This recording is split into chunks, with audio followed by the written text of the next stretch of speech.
Ha centrato il camino dell'abitazione, mandandolo in pezzi, ha agganciato il tetto della casa con un'ala ed è precipitato nel giardino, dove ha cappottato. Sono da poco passate le 11 quando avviene l'incidente in via Brentanella, a Resana. Alla cloche Maurizio Cabrele, 58 anni, residente in provincia di Padova.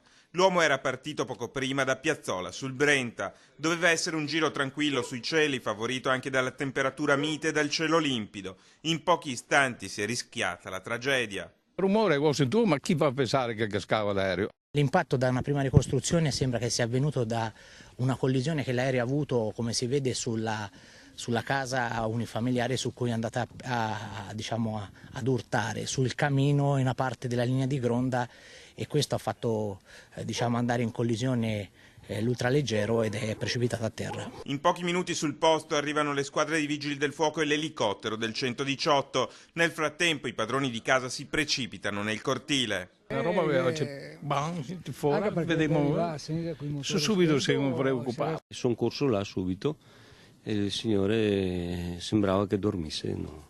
Non parlava, dormiva, respirava e basta.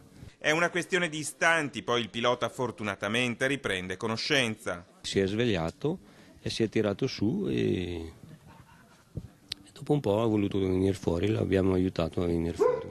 Un po' impressionato a vedere queste persone, però aveva solo un graffio sull'occhio, non è che perdesse sangue. Ora toccherà alle forze dell'ordine capire cosa sia accaduto in quegli istanti che hanno preceduto l'impatto.